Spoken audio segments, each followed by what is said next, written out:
Hey, Grace 242 House Church leaders, thank you so much for being willing to lead and host a virtual house church. I just want to talk a little bit about hosting that meeting. So, you all should have created a free account with Zoom and gotten a personal meeting link. And I sent everybody, every house church, an email with roster and service layout and message video links, and then also link to personal meeting rooms for the house church leaders. So this is my personal link. So if I just click on my personal link, it's going to prompt me to download and run Zoom. And this will look different if you're on a PC. So I'm just going to install Zoom, and it's a pretty light, quick install.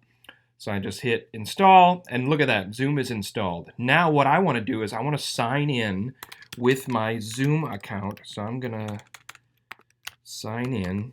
All right, I got my password copied. I'm going to sign in. All right, so now I'm in my Zoom hosting screen. Now I am the host, so I want to create a new meeting. So I'm going to click this down arrow next to new meeting. It's very important that we start the meeting using my personal meeting ID, which is that link that I sent to you. And if you notice the numbers match up with my link. So 254-643-1889 is mine. And if we come over here to my link, it's 254-643-1889. So I definitely want to start my meeting with that personal ID. So I'm going to check that. That's critical that you do that because that's how everyone's going to find your meeting room in your house church. So I've got that clicked, and now I can hit new meeting, and Zoom is going to connect me. And I want to join with computer audio, and just for the sake of problems with the mic, I'm going to mute Zoom right now. And then I'm going to join it using my iPad as well, so you can see what it looks like when someone joins. Now, if someone joins before you have the meeting going, it'll give them a message that the host hasn't started the meeting yet. So I'm joining with my iPad right now. I'm going to join with video. I'm going to join with audio. And now I'm going to mute my iPad so we don't get that weird echo effect. So now I have the Zoom meeting being hosted here on my MacBook, and I joined using my iPad. That's why you're getting this, many views of me. Now you can instruct people that they can come up here and change it from gallery view to speaker view, and gallery view will show all of the participants all across the screen. Right now I only have the host and the iPad, so it's only two. So that toggles between that. And then the other thing that people should know is the mute button down here in the lower left. Instruct participants to mute themselves when they're not talking. This is going to cut down on background noise and things like that, so keep themselves muted when they're not talking, and then when they do want to talk, unmute so they can speak. So we're going to mute that. The other thing that people should know is this chat box. So if you click the chat box, it brings up this box, and now I can just type messages. So for instance, if I want to direct everyone to the prayer wall that Lisa Johnson has set up, I have the tab open right here. So this is the link to the prayer wall, and you can see different prayers have been posted. So I'm going to copy that link, and I can tell everyone, hey, I want to chat the link out to everybody. So now I'm going to paste that into my chat box, hit enter, and now that's going to send the chat to everybody. And so people should know that this chat button toggles the chat on and off. So that's what you basically need. And then when it comes time to watch the message video, which you can also send everyone out the message video. So I'm going to go to our YouTube channel, and I'm going to search for Grace 242, and let's give everyone the YouTube message. So I'm going to copy the link there. Here, I'll do it like this so you can see what I'm doing. Copy, and then I'm going to put that in the chat box as well and hit that out to everybody. So people should have these links already because they were emailed all these details when they were put into a house church.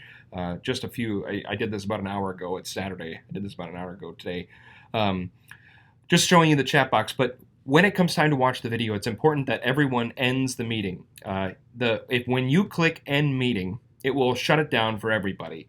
And then we'll take that time to kind of reset, because right now, using the free account with Zoom, we only get 40 minutes at a crack for a Zoom meeting. So by ending the meeting and watching the video, that gives us a new 40 minutes when we log back in again. So everyone will log back in at the end of the meeting. So I would encourage you to maybe start the next meeting a little bit before the message video is done, so that way people can be back on with you again. So that you're the first person. Although, again, if people try to join and you haven't started the meeting yet, it'll just give them a message that you haven't started yet. So I'm going to just hit end meeting right now, and you can say end meeting for all, and then that shuts the meeting down. And then again, when I'm going to do new meeting, I want to make sure that my PMI link, my personal meeting ID, is checked. So that's a quick primer on how to host a Zoom meeting. Just a few other notes is make sure that people are reminded about offering. The elders have reminded me that we want to make sure that people are going to the offering. Another thing is Jeff Johnson has made this incredible house church page on our website. It's g242.org house-church. And then there's also a link to it. I'm just going to use this tab. I also put a link to it on our Facebook page. And that post looks like this. And here's the link right on our Facebook page. And you look for this House Churches information graphic. And that brings you here. So what that does is it just kind of gives people a video on how to join in Zoom, walks them through our service of sharing, offering, and then there's two options, text to give, or they can give online. Then the message video and the YouTube channel link, and then also the prayer wall link is right there. So that kind of walks you through. I'll be sending us an email too about just some tips for leading a house church and facilitating that sharing time together. But you know, the most important thing in all this is going to be the community that we can provide to one another.